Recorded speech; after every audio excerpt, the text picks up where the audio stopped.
चलिए आज की क्लास में हम लोग देखने जा रहे हैं कि स्थिर वैद्युत बल और गुरुत्वाकर्षण बलों की मध्य तुलना। अब देखिए जो इलेक्ट्रोस्टैटिक्स में हम पढ़े हैं वो क्या पढ़ रहे हैं, स्थिर वैद्युत बल और गुरुत्वाकर्षण बल।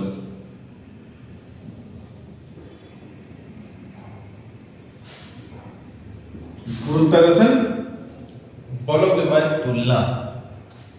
अब देखिए दो को बल जो हम लोग देखने जा रहे हैं, तो दोनों बल में से गुरुत्वाकर्षण बल हम लोग 11वीं क्लास में पढ़ चुके हैं। अब देखिए वो बल फिर यहाँ पर भी चर्चा होगी कि ये स्थिर वैद्युत बल की तुलना में क्या उसमें डिफरेंट है। तो देखिए सबसे पहले इसको डिफरेंट पर जब चर्चा करेंगे तो एक साइड में लिखिए स्थिर वैद्युत बल, स्थिर वैद्युत बल, और एक साइड लिखिए गुरुत्वाकर्षण बल।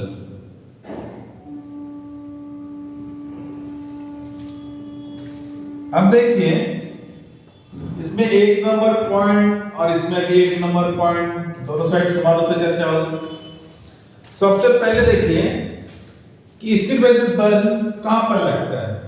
संसार में कहीं पे दो बिंदु आवेश है तो वहां पर स्थिर वैद्युत बल कार्य करती है। तो ये बल कितने प्रकार के होते हैं, मान के जब दो आवेश है Q1 Q2, दोनों के बीच की दूरी को क्या लेते हैं जी, स्मॉल r। अब देखिए आगे इसमें बीच जो बल लगेगा कौन सा बल लगेगा, कूलम बल, इलेक्ट्रिकल फोर्स के constant Q1 Q2 by r²। ये जो बल लगेगा ये बल दो प्रकार के होती है। ये कूलम बल परिणाम के रूप में दिखाया जाता है, जो कि नेगेटिव रहेगा पॉजिटिव हो जाएगा। मतलब क्या है, एक चार्ज पॉजिटिव एक चार्ज नेगेटिव हो तो इसके बीच आकर्षण बल लगेगा।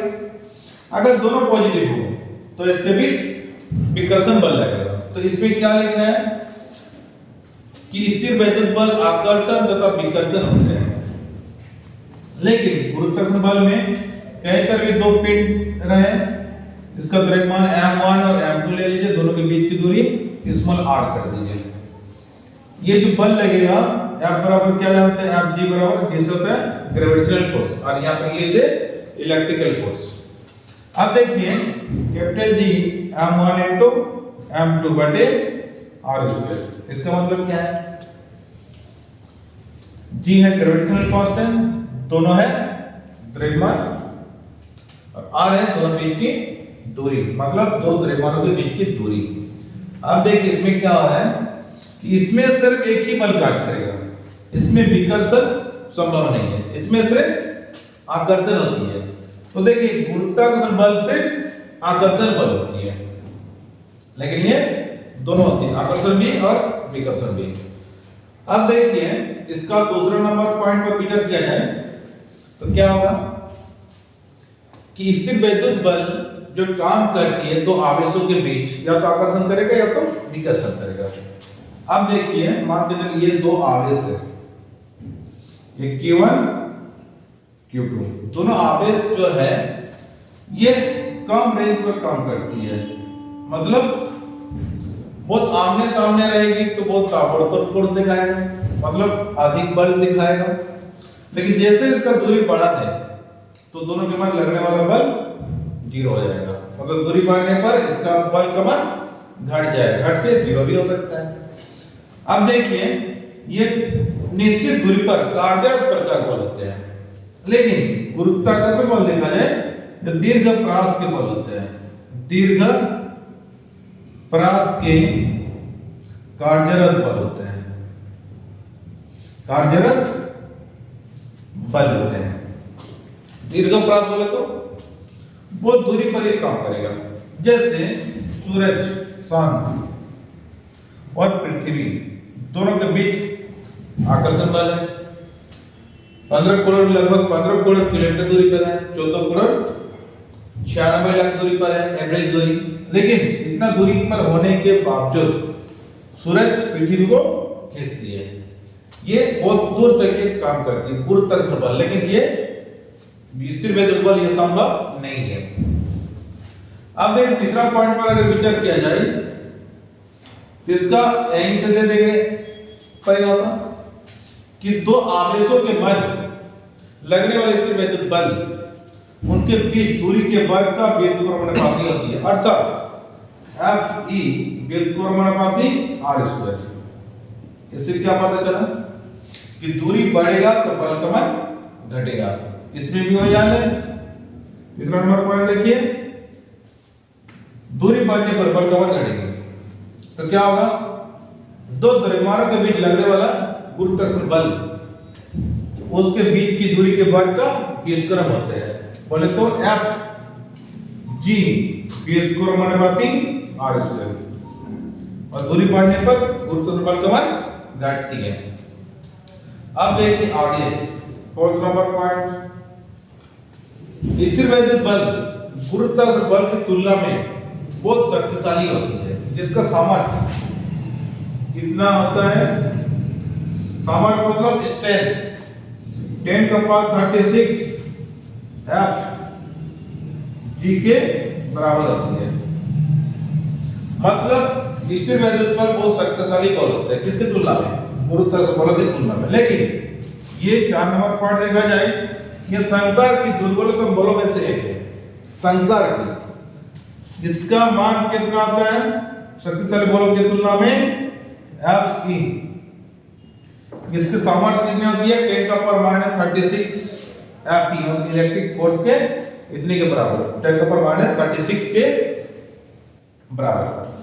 अब देखिए पांचवा पॉइंट हम लोग क्या देखेंगे, इसको हम लोग प्रूव भी करेंगे, इसके बाद वाले टॉपिक में देखेंगे ये कैसे आ रहा है, 10 का पावर 36 कैसे आ रहा है, कि दोनों बलों के बीच फिर हम लोग देखेंगे मैथमेटिक्स के रूप में ये आ रहा है कि नहीं आ रहा है।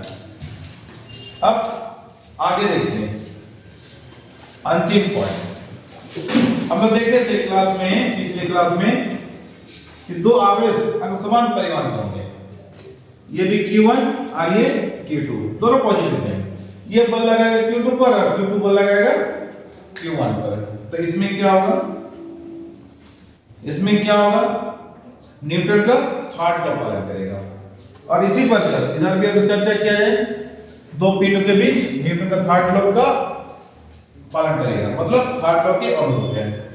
मतलब क्या, कोई भी क्रिकेट गेंद को मान के चलिए जमीन पर पड़ते हैं, मतलब पृथ्वी पर, तो क्या होगा, पृथ्वी भी उतने ही बल के साथ गेंद को ऊपर की ओर उछाल देती है। तो इसी को हम लोग बोलते हैं न्यूटन का थर्ड लॉ। इसमें भी एक दूसरे पर विपरीत बल लगेगा, ये Q1 Q2 पर जितना बल लगेगा उसी बल के साथ ये भागेगा इधर, और Q2 जितना बल लगेगा Q1 पर, ये बल के साथ भागेगा इधर, मतलब दोनों के डायरेक्शन अपोजिट। इसलिए इसको हम क्या बोलते हैं, न्यूटन का थर्ड लॉ के अनुरूप है, और यहाँ पर भी न्यूटन के थर्ड लॉ के अनुरूप है। मतलब दो टॉपिक मैच किया, बाकी कोई मैच नहीं किया। क्यों, ये दूरी का व्युत्क्रम होता है इसमें भी और इसमें भी, इसमें भी थर्ड लॉ पालन कर रहा है, इसमें भी थर्ड लॉ पालन कर रहा है न्यूटन का।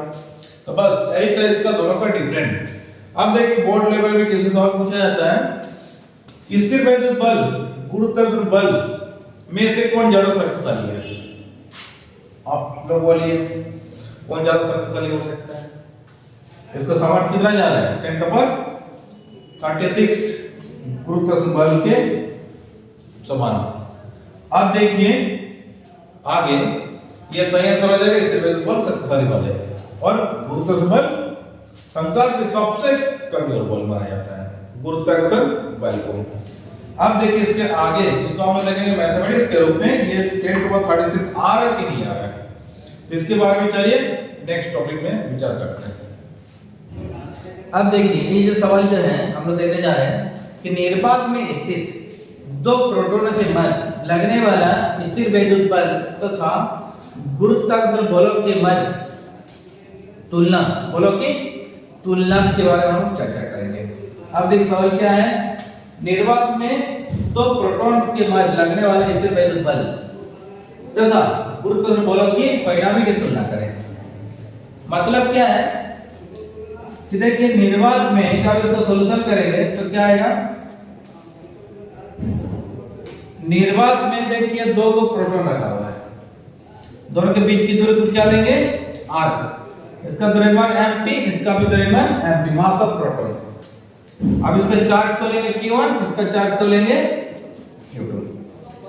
अब देखिए ये क्या है, ये प्रोटॉन है तो प्रोटॉन लिख दीजिए, ये भी प्रोटॉन है। आप देखिए सबसे पहले देखेंगे स्थिर वैद्युत बल। सबसे पहले हम लोग देखेंगे स्थिर वैद्युत बल।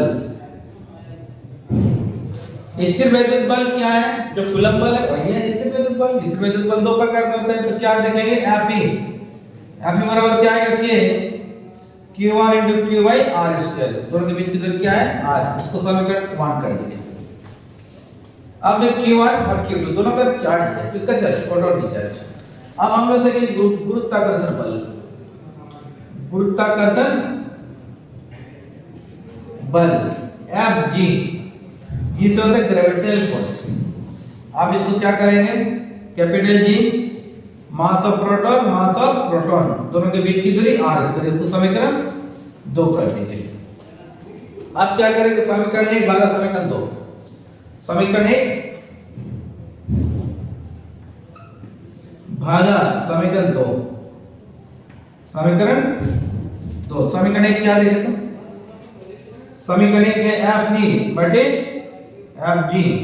यहां पर देखिए क्या है ऊपर में K Q1 × Q2/r², नीचे क्या आएगा G MP × MP बटे r²। अब क्या क्या कैंसिल होगा देखिए तो ये r² कैंसिल, तो क्या बचा यहाँ पर बचा Fe बटे Fg। इधर आ गया K Q1 × Q2 by capital G MP × MP, मतलब मास ऑफ प्रोटॉन। अब देखिए इसका वैल्यू कैसे पुट किया जाएगा, जहां K बराबर कितना मान होता है 9 × 10⁹ न्यूटन मीटर² पर कूलम² होता है। अब देखिए फिर Q1 Q2, ये क्या है, प्रोटॉन है, दोनों साइड दो प्रोटॉन है ना, तो प्रोटॉन का चार्ज कितना है Q1 बराबर Q2, दोनों का सेम चार्ज 1.6 × 10⁻⁻⁹ कूलम। फिर क्या है, नीचे कैपिटल G ग्रेविटेशनल कांस्टेंट, इसका वैल्यू कितना होता है 6.67 10⁻11 न्यूटन मीटर² पर केजी²। अब इसके बाद क्या है, मास ऑफ प्रोटॉन। एक प्रोटॉन का द्रव्यमान कितना था, मास ऑफ प्रोटॉन कितना है 1.67 × 10⁻27 केजी। इतना याद रखना पड़ेगा, जो कि इलेक्ट्रोस्टैटिक्स में पहले ही टॉपिक में हम ये समझा दिए हैं। अब देखिए इसका मान यहां पर पुट करें, मान क्या आ जाएगा Fe बटे Fg, इसका मान 9 × 10⁻9 Q1 Q2 से मिले तो इसका कर दीजिए 1.6 × 10⁻⁻⁹ नीचे capital G 6.67 × 10⁻11 mass of proton तो इसका क्या रूप में लिख दीजिए। मास ऑफ प्रोटॉन क्या है, ये 1.67 × 10⁻⁻27 का होल स्क्वायर कर दिए। अब इसको तोड़ने का तरीका देखिए, 9 × 10�9 ये तो ही रहेगा 1.6, इसको स्क्वायर करना 1.6 × 1.6 क्या आ जाएगा 16 256, तो 2.56 हो जाएगा। यहाँ पर 19 दूनी -38 हो जाएगा। बस ऊपर वाला क्लियर। अब नीचे वाला देखिए क्या है, 6.67 × 10⁻11 जो है 1.67 को गुणा करेंगे स्क्वायर के रूप में, तो कितना आएगा 2.78 आ जाएगा, और -27 का डबल 54 आ जाएगा। अब सही से एक साइड लगा दीजिए और जीरो सब एक साइड लगा दीजिए, यही न्यूमेरिकल हल करने का तरीका है। क्या होगा देखिए तो सही का एक साइड लगा दीजिए 9 × 2.56, यहाँ पर कर दीजिए 10⁻9 × 10⁻38, यहाँ पर -11 चल जाएगा ऊपर 10⁻+11, और ये माइनस जाएगा ऊपर +54। अब नीचे कितना आ जाएगा 6.67 × 10⁻2.78।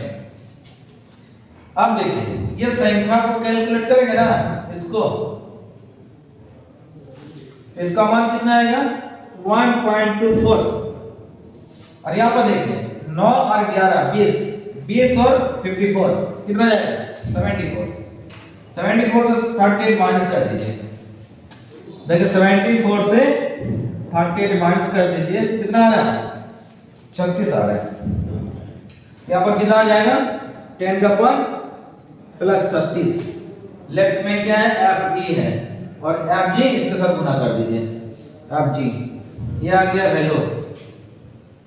मतलब स्थिर वैद्युत बल गुरुत्वाकर्षण बल में कितना गुना है 10 का पावर 36 गुना के बराबर है। मतलब इतना शक्तिशाली है कि हम लोग सोच भी नहीं सकते। तो बस यही था ये सवाल कि गुरुत्वाकर्षण बल बहुत कमजोर बलों में से एक है और पूरा संसार का सबसे कमजोर बलों में से एक है, लेकिन सबसे शक्तिशाली बल किसको कहा जाता है विद्युतीय बल। प्रोटॉन के बीच जो बल लगता है दुनिया का सबसे शक्तिशाली बलों में से एक है। तो बस यही था ये सवाल कि न्यूमेरिकल के सारे उसको दिखा दिए कि गुरुत्वाकर्षण बल बहुत कम होती है किसकी तुलना में विद्युतीय बल की तुलना में। बस यही था ये टॉपिक। तो चलिए आज की क्लास इतना ही, अब मिलते हैं नेक्स्ट क्लास में।